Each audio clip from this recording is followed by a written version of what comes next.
don't know how to do this. I need to teach you, man. You do need to teach me this because I do need to learn how to ping my Zoom on Facebook. That'd be really. We'll get that doing, man. We'll get that. We live. Right. I think we're live. Hey! We're live. Good morning, Love Sales, Hate Selling members. I tell you what, today we have a legend. We have a legend in my studio, my Zoom studio. Some of you may know him already. Some of you won't or don't. Well, of course you do. What do you mean? They don't know who I am. When I first met this man, he used to tell me that, what was your strapline when I first met you, Fidel? We're all going to die. And that was it for me. I was like, I like this guy. So true. Oh, God. But yeah, so Fidel Beauhill, the one and only Fidel Beauhill. This man is so smooth. He's actually smoother than a mink codpiece. That's how smooth he is. You know, he's out there. He's doing his things. He's a bit of a celebrity. And I'm so chuffed to have you here today, man. So thank you. I've even worn a shirt because Fidel's one of us. I'm wearing some sort of blouse. It looks. That's what I'm saying, man. You're looking cool, so I thought I better put on a shirt because this is a modern man. I've got to bring the levels up, man. So Fidel, listen, man. I know you're a busy guy. So I'll tell you what. Let's dive straight in. If anyone's got any questions, fire them over. Fidel will, I'll forward them at Fidel and then he can answer them. So let's get going. Fidel. What have we got? I'm a little bit hesitant now. Now there's questions. Man, listen, brother, I ain't putting you under no pressure.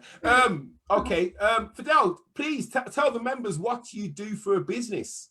Ooh, that's a question my parents ask me all the time. I know that one too. Someone's asking me on a video I did last night right now. What is this? What do you mean coaching? So yeah, I'm an NLP master coach. I'm a master hypnotherapist, personal trainer, and timeline therapy.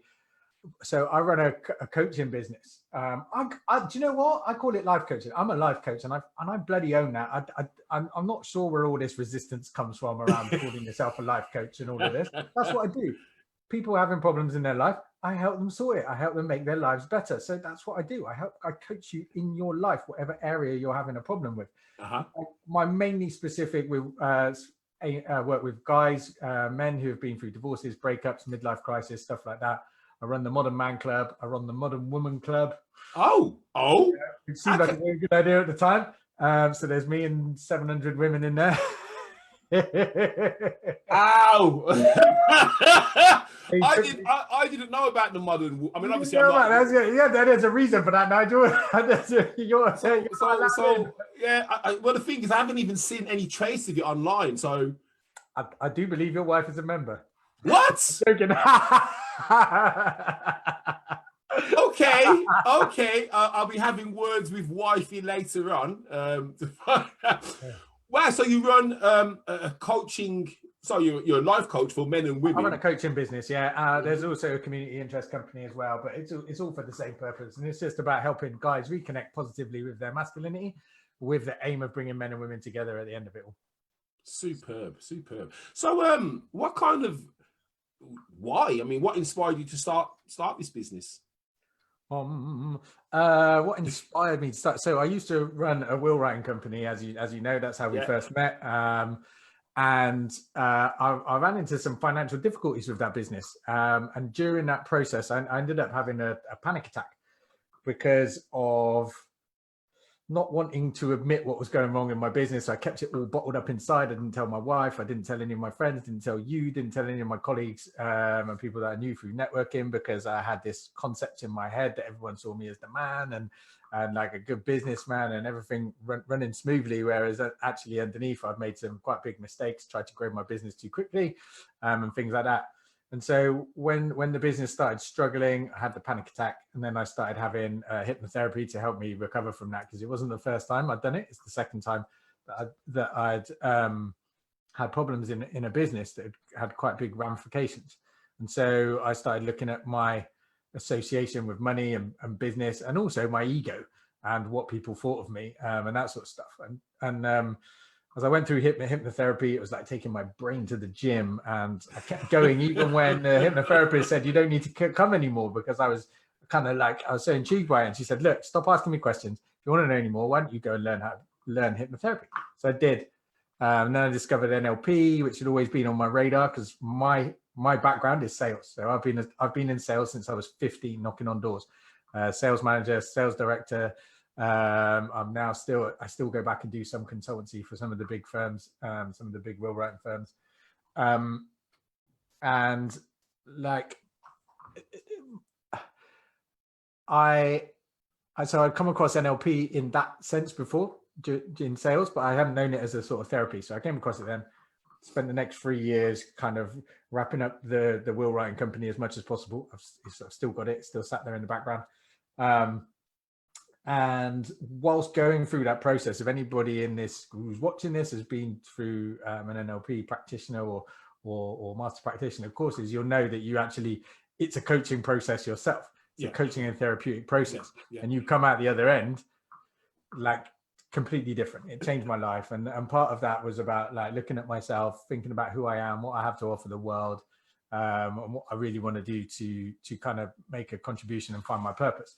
And ta-da, the modern man was born. Excellent. I mean, to be fair, my friend, I really, I've got to thank you for your honesty. I think one of the things which jumped out at me is that, obviously, on the face of it, Fidel, like I say, got his own theme tune, everything's, going well on that kind of surface. Internally and underneath, you were going through something which, I suppose the way we've been brought up, you didn't feel you could share that. For sure. As the male, I suppose. And I think it was very heavily linked to my masculinity and my sense of who I was as a man in the community and at home as well. My job as the provider, my image that I had of myself as this successful businessman and all of this, that was under threat in my head. But the truth of the matter is, as soon as I started telling people, they did nothing but help. Of course, and you know something, I think therein lies the answer to everyone's problem. Is you've got to find a way of communicating that out, because like you say, as soon as you say, look, I've got a problem, and someone says, well, have you thought of this? Because Fidel, you're a problem solver. If someone comes to you with a problem, you can look at it like that. And kind of give solutions.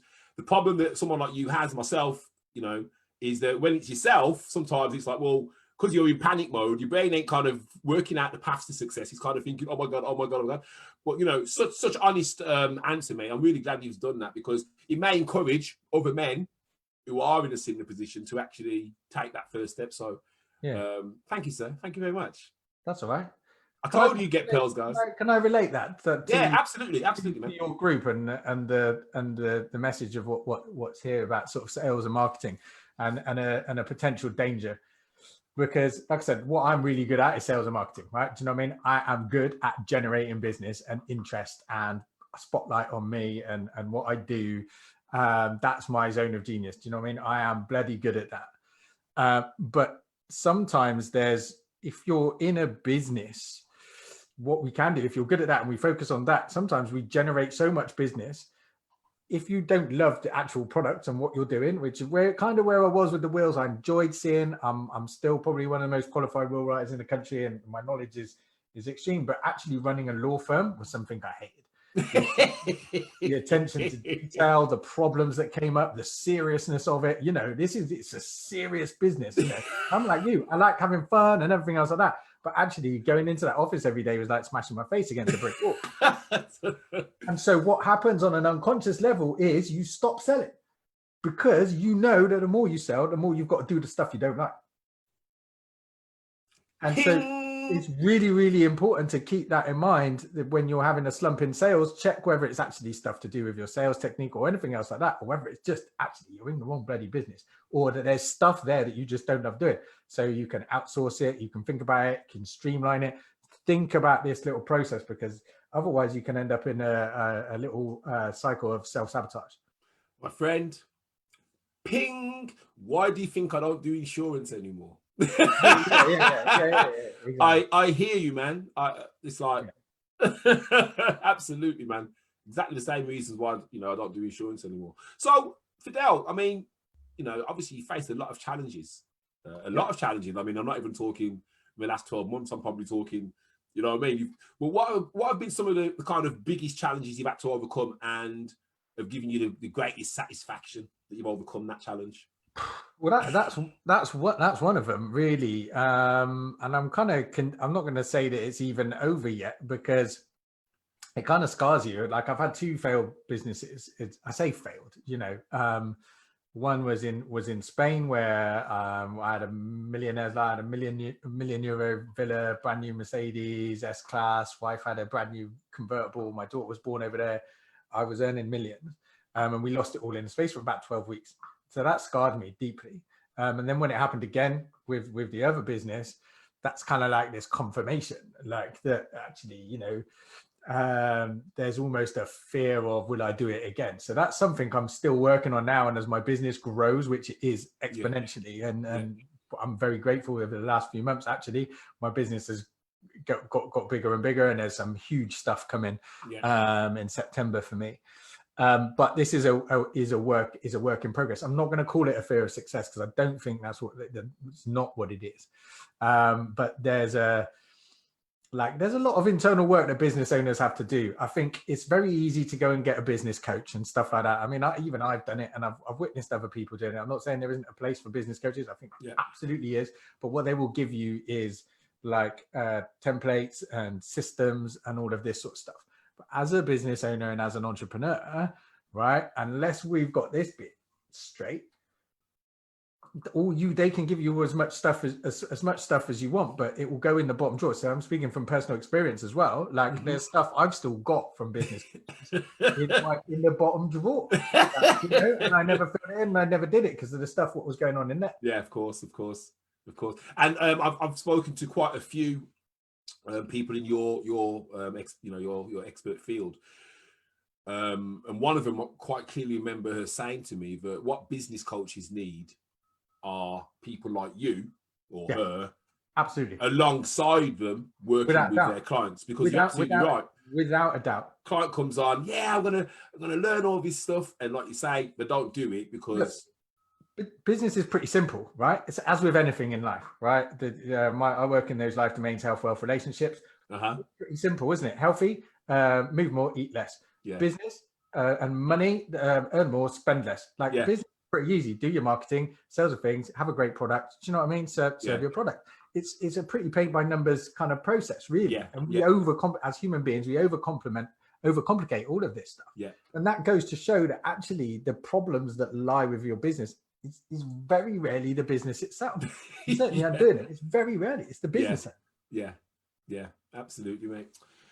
We're going to come on to the point we're speaking about offline, but we'll get to that in a bit. Okay, so if someone was crazy enough right now, post-COVID, to want to start a business, it's not crazy. What advice? What are the kind of 3 to 5 tips you'd give someone who's looking to start a business right now? Oh man, it's a great time to start a business. It is. It really is a great time to start a business. Adversity is always the greatest time to start a business. You've had plenty of time. So first of all, I would say your business needs to be connected to your values. You can reverse engineer this, by the way. So what's most important to you in life? Okay. And your business has to be connected to your values. Otherwise, when you start coming across hurdles and difficult sticky patches and stuff like that, you will self-sabotage, you'll procrastinate and everything else like that. Your values are the things that really motivate you. They don't just need to be, you don't just need to know them, you need to keep them front and center. In fact, I'm going to show you mine are here. There are mine. I got them out again the other day. They're all attached. They're all attached there. So I see them every day. So I'll tell you what they are. That's wicked, man. Integrity, love, curiosity, passion, evolution, purpose, health, and impact. So those are my top 8 life values in life. And my business fits every single one of those in that order. So that's really important. Make sure your business aligns with your values. Think it through. Second tip, sales. That's it. Money. Sort your relationship out with money, right? Because a business is all about making a profit. If your business is not making a profit, you don't have a business, you have a hobby. And I'm sure you've all heard that a million times, but I cannot tell you how true that is. You have to look after the money. You have to manage the money. You have to make a profit. That is what a business is for. That is your first primary duty as a business owner is to be profitable. Yeah. So if you're scared of making sales, sort that out, man, because you need to it's your duty to go out and get money and charge people, take it from them and put it in your bank account. Boo! I love that. Yeah, and if you're struggling with that, you need to sort that out. That's priority number one. Sort your relationship out with money. And thirdly, you know, I think you do have to work hard. Yeah. You have to work hard. And there's a lot of gurus out there who sit at the other end of the business scale, and they'll go, oh yeah, you know, don't work too hard, like da da da da. I've been through, funny enough, they tell you all the mental breakdowns and everything else that I've been through, because that's almost a rite of passage, right? To get to that level of success. Yeah. There's a reason why they've all got that same story. Yeah. And they're telling you not to do the same thing. So you do have to work hard. Here's the thing though, you have to have the downtime as well. So you have to plan the downtime in as well. And I've found that you can actually, the problem is, working hard isn't always about the hours you put in. Mm-hmm. All right. Most people can do as much in like a full day's work in about 3 or 4 hours. Yeah. But you have to be very, very focused. You have to be very, very planned. You have to know how to prioritize, and you have to know what their key, your KPIs are. Do you know what I mean? What are my key money-making tasks? Yeah. Like, profit generating tasks. What are those? And they're a priority. You wake up in the morning, you get them done. Same way as you go to the gym, you get them done. And then you can flick around through Facebook. Most people will know I don't hit Facebook until 10, 11 o'clock in the morning. You won't see me on there, maybe a couple of little likes while I'm on the loo or eating my breakfast or something like that. Yeah. But I get my work done 3 or 4 hours every day. Yeah. And then I can piss about for the rest of the day, and I can come on here and chat to people like you. So hold on. So what time are you waking up? Is it like 6 o'clock, 5 o'clock? Yeah, I get up around 6, 7 o'clock. So I do my little morning routine. I do my exercises, a little meditation, and I just crack on. And because actually now I do most of my training in the afternoon, because I figured this little system out works for my circadian rhythm. Is that I do the mental tasks. I'm just better in the morning. I see things clearly. I'm a morning guy. So in the same way as lots of people go to the gym in the morning because that's the bit they have to force themselves to do, mine is like all the all the worky bits, like, you know, and that then leaves me the rest of the day to do the parts of my business that I love doing, which is it's the marketing, it's the podcast, it's working even with my clients, the actual client facing stuff, my client calls. I get to spend the rest of my day doing that, but in the morning I do the graft. The graft. Like it. Great stuff. So, Fidel, we were speaking before we came on live about a post. So just to set the scene, guys, Fidel did a post yesterday on his personal page, which it sparked quite a little bit of engagement. When I went to bed last night, it was on 233 comments. Yeah, it's a few more. And I've got a feeling it'll probably be up to near 500 by the end of the weekend. But Fidel, I mean, some people would look at that and say, hey, this guy's causing controversy, or did he do that for a reason? Come on, explain to us what that post was all about. So that post, I mean, look, normally I do it. I do my Fidel's Friday debate. That gets quite. Let's talk about. I'll come back to that. the thing. So I'm gonna let your listeners into my kind of like tips and tricks. And I'm gonna don't copy me though. We'll all copy you. But there's stuff you can take from this in the behind the scenes. So one of the things is consistency, right? So I've got my little systems. I've got my Sunday dad joke that I've been doing for years. Every single Sunday. If it gets to 10 o'clock and I haven't posted my joke on a Sunday, I start getting messy. My Fidel's Friday debate, which usually gets a lot of interest. I haven't been doing it that much lately, but every now and again a little topic pops up. So yesterday, it was just something I'd seen for quite a while, and in my women's group, and just generally on social media, which is women going, oh, why aren't men more like? Why don't they talk to us? Why don't they hug us? Do you know what I mean? I'm dying for a man to be all more like this and kind and considerate and all that. And don't get me wrong, we're all capable of doing this. Yeah, but that wasn't my wife, was it? Is there a confidentiality thing going on? I'll be having words after the show. Don't worry about it. So like my point was that men aren't hairy women, right? Like women they think they want guys to be another one of their girlfriends, but they don't, because as soon as you start acting like that, they will stop fancying you. This is very primitive, and this is all the stuff that I talk around masculine, feminine energy and stuff like that. This doesn't. I didn't post any disclaimers, right? But if you're stupid enough to think that this covers every single human being on the face of this planet, you're wrong. I make generalizations. I make that stuff because that does get engagement. It gets people thinking, and it triggers people a little bit, which is what I do it for. In some ways, what I was saying to you is important because we all know a few people that post around literally just for the purpose of getting engagement and to boost their algorithms and stuff like that. And we see a lot of people do that. And I think this is where my top value of integrity comes in. So it is a little zone of genius that I think I've kind of always had, and I had it with the Will Writing Company. I know the line is where you can be yourself, and bring your full self to your business and your social media platforms, right? And so my posts and my questions, although I know how to word them to get engagement, the reason I'm doing them is so that I can learn, and I think there's value in the conversation. Absolutely. People who are going to engage in it. Yeah. And that is the genuine reason I post, and that's why it works. Not just from an engagement perspective, but that's why it works for my business. Now, if you go through that thread on there, you will see the amount of people going, Fidel, this is why I love you. This is why I follow you. Yeah. This post is brilliant. I love the conversations that you open up. And it gets me known. They all relate back to my kind of like specialist topic, my specialist subject. I have other experts join in and put their stuff on there. So then I make connections with those people. They message me going, hey man, what a great conversation that was. I speak on them. I get invited on their podcast. I invite them on my podcast. All of this stuff is part of the big marketing plan.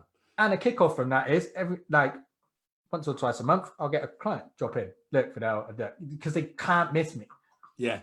Yeah, it's fantastic. And I really like what you've said there regarding your themes, if you like. So, Fidel's Friday debate, Dad Joke Sunday. And I've seen that. In my group, I have the hump day sex questions as well in my women's group. And okay, hump day, okay. And I think that's, members, that's something that you need to kind of cement in your minds right now, to get consistency.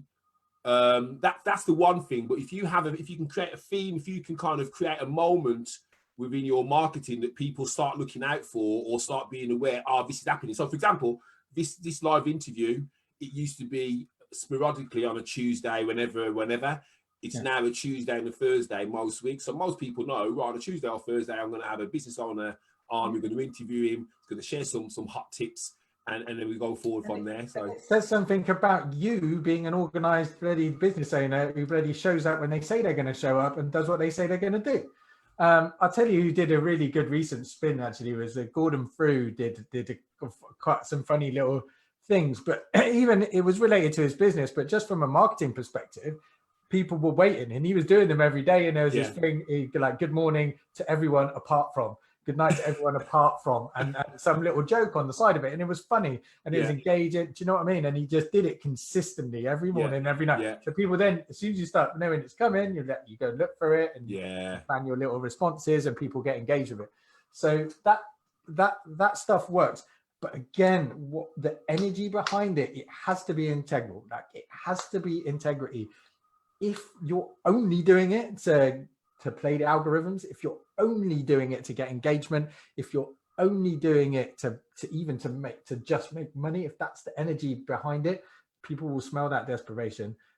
People will smell that fallacy. People know we have connected, and people know, and I think that's why I always do get the level of engagement I get, and why it turns into the business is because people know that I'm putting value out there. I'm engaging, and I'm not just in it for the money and the algos. Yeah, I mean that's obvious, mate. I mean the way you do things is on point, and there's not really any other intention there in terms of anything I've seen you post. It's always about educating, spreading a message, relating some information that you've possibly heard yourself that you want to kind of gauge other people's opinions of. And because of the way that you're set up, naturally, that's going to lead to some business. You know, I'd say, you know, the same has happened for myself, where people have just appeared in your inbox. It's like, oh, okay. He's like, oh, okay. Yeah, and I think that's one way of doing it. So I know some very other successful business owners that just literally on their private wall, they post nothing but their business stuff, and they're very, very, very, very, very, very, very successful. Kimber, my good friend Kimber Cooper, is one of them. Like, she's just like, "Pow, this is what I'm doing. This is what I'm selling." Do you know what I mean? She's just relentless. She's the Instagram lady, isn't she? Instagram lady, man. And she's a very good friend of mine. We've been working, and she's absolutely slaying it in business. She works so hard. For a young woman, man, she's kicking ass and delivering for her clients. So we kind of come at it from a very different angle. But here's the key: both of us are doing it from a genuine place. Yeah, she's just like, listen, I sell social media. I'm gonna sell my social media sales on social media. Yeah, like, it's genuine. That's what she does. Yeah. She loves doing it. She shows up all the time, consistently, makes no apologies about it. And that's the thing. It's genuine. It is who you've got to be who you are. Social media is you can't hide behind it, man. People know, they smell you out. Lead with, you know, what can I, my philosophy is lead with what can I do for you.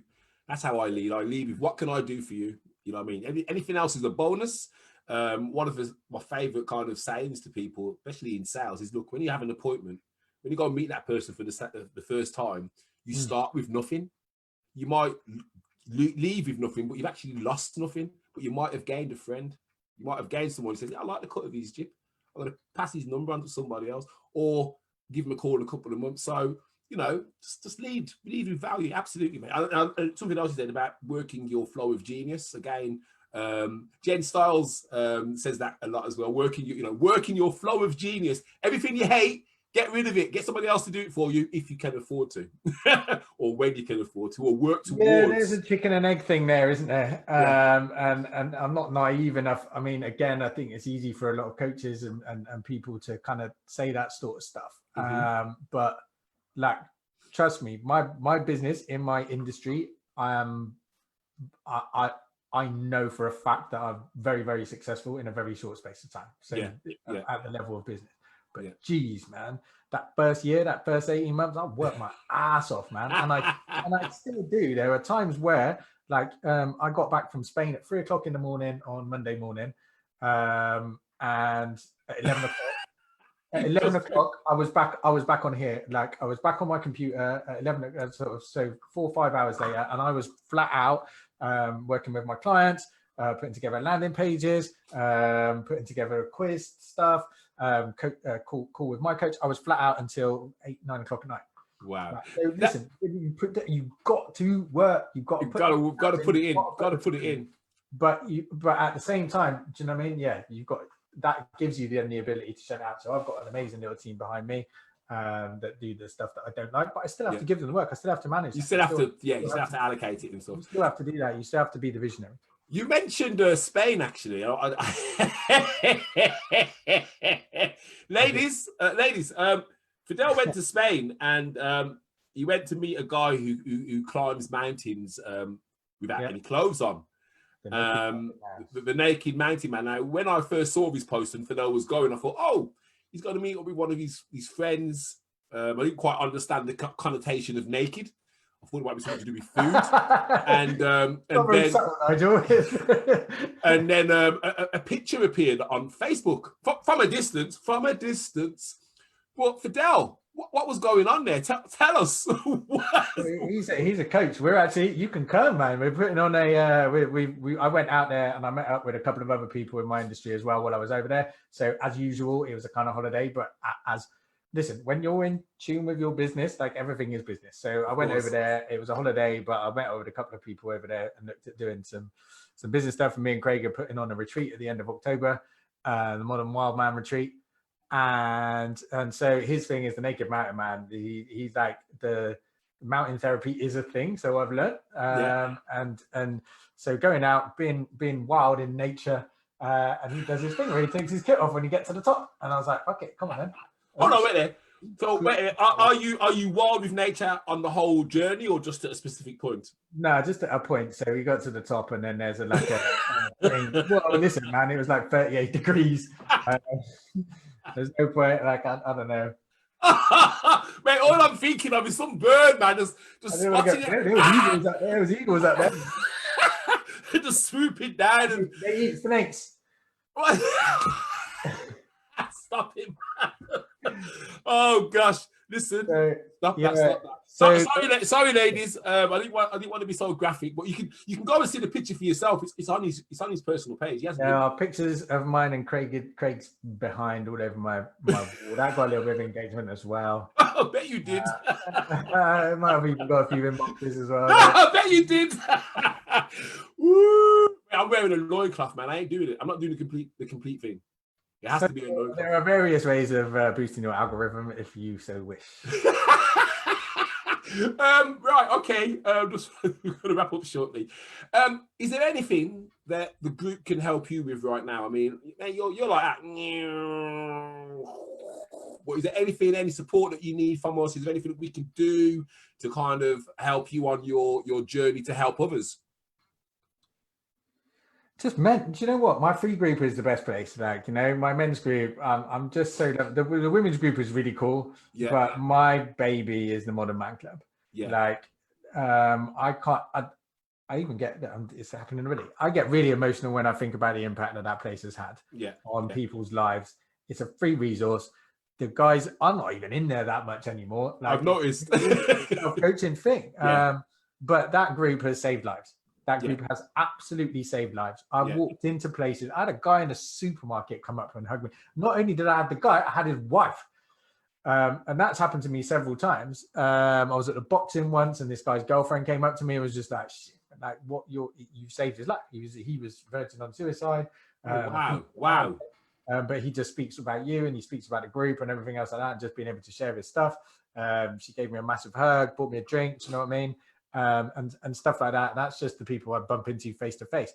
Are the messages that I get from people who are lurking in there. So listen, it ain't about, again, like you said, what can I do for you? It's not my business is okay. I get my business. I've got my plans, point people in my direction, but mainly the guys, there's a lot of guys out there struggling, especially since lockdown, and having an all-male sort of support group and a place where they feel comfortable, even if they don't engage and speak. What they do is they see the other guys that post and engage and speak, and the support that they get, and quite often that gives them a way of processing whatever it is that they're going through. So yeah, that's what you can do to help me. If there are any men in your life, put them to the Modern Man Club, get them in there, and help me to help them to help you. Yeah, absolutely powerful. I mean, I've been in a group. I am, to be fair, I am a bit of a lurker in your group, but there's been some very, very powerful posts and knowledge shared. Yeah. And I think, you know, as a man, you know, let's be honest, we were brought up in that age where men, go. Trying to shake that off. Even now, I mean, they still kind of have this kind of divide where you have to be a certain way if you're male or female. I think it kind of it eliminates communication skills very, very quickly from men. So having a kind of safe space where we can say something and get a response, not just a response, you know, kind of shared knowledge, shared experience, really, really powerful. So, Fidel, what I'd like you to do on this video, drop all your links, your website, your groups. Now, again, just a quick question. Have any ladies ever tried to get into the Modern Men Club? All the time. Repeat offenders. There are a few guys tried to get in the women's group as well. Why do women want to come into that group, man? What are they looking for? They want to put scatter cushions down and stuff. They want to kind of come and tidy up. No, I'm joking. To be fair, there's a few of them that have said that. Like, they know it's cushions down. Oh, I love that. Put scatter cushions down. Ladies, this isn't Fidel, man. He's just passing on something that somebody else has said. Right. Who's on? Hey, Lisa Ty. Glad you could join us. Hey, Lisa. Gina. Hey, Coach. Oh yeah, Lisa's amazing. I actually me and Lisa did our NLP stuff together. I met her because of you. Sister in arms. we cried together, we hugged together, we coached each other through our NLP practitioner courses. We're very close, man. We know there's stuff we know about each other that nobody else knows that, you know. So yeah. Well, I met her because of you, because you then sent her to my my networking meeting, and then me and her hit it off. We realised that we both used to stand in fields with white gloves, going, and that was it, man. So, hey, Gila, hope you're well, honey. Glenn says, nice to see a fellow gent be honest and open with yourself. Nice one, Fidel.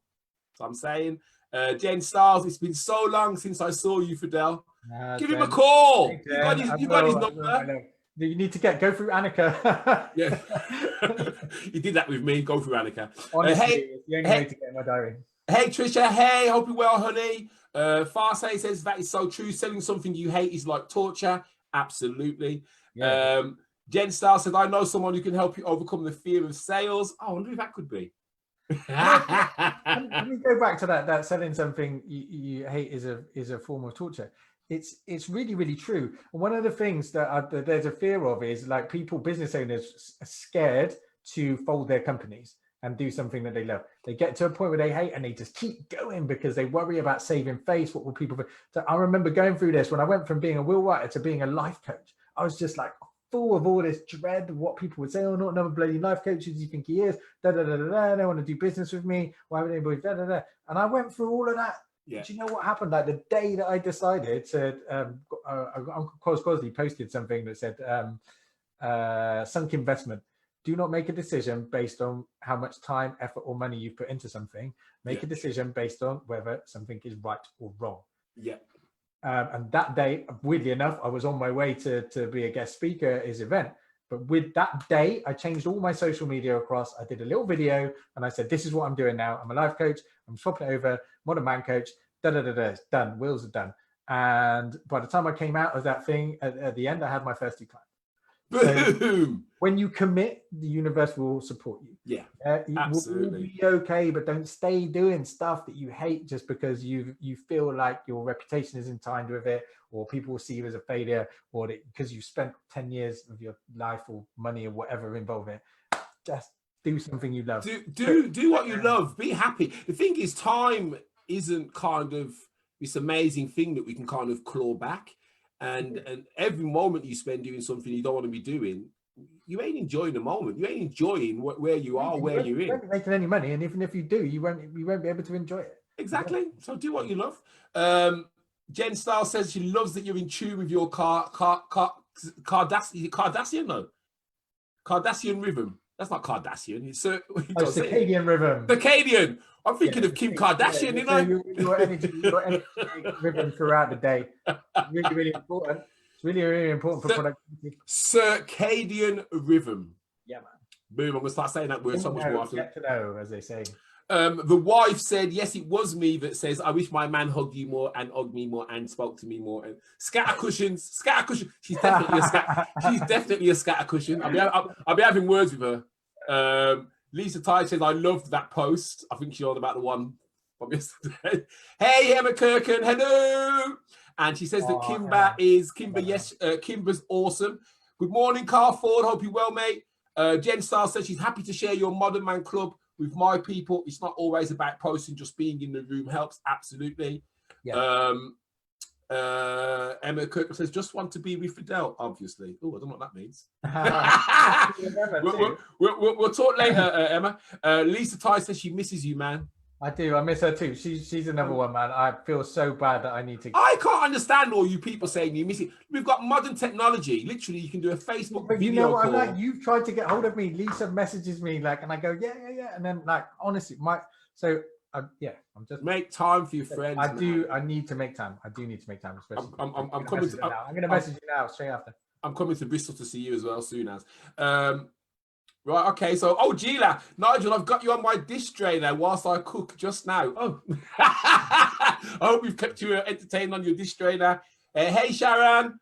Gila says, brilliant conversation, right on the money.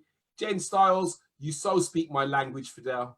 And Emma Kirken says, the ladies who try and get into the men club, no, that's what I meant. Fidel, man, listen. Thank you, man. It's been fun. I knew it would be. Absolute pleasure, man. Go Absolute pleasure. We've got to most certainly, I mean, I don't know what your thoughts are regarding lockdown and whether you're like back out there or whether you're kind of tentatively choosing where you go. But most certainly, mate, I'm coming to see you, man. I'm coming to see you. I'm living my life. I'm doing what I need to do to protect those around me, but I'm still living my life. I went to Spain last week. But I wore my mask, you know what I mean? Took my temperature and everything else like that. I'm staying safe, but it ain't stopping me. Yeah. You know what I mean? I'm gonna check with Annika to see what weekend you're available. Friday and Saturday, because I want to introduce you to my friend Ray and his nephew. So we'll sit and put the world to rights. All right. Friends already, man. Listen, guys, thank you so much for joining us today. I really hope that you took a lot from this interview. Fidel is just full of zingers, man. I mean, there's so much value in what he said today that, you know, you've got to have taken some pearls from that. Fidel's going to drop all of his links to his various groups and his website. So anybody who's interested, and men who are in the group, listen, don't feel you are alone. There are people who can help you. There are others who want to help you, and you haven't necessarily got to be forthcoming in the information. Just being in a room where a conversation is taking place can be enough.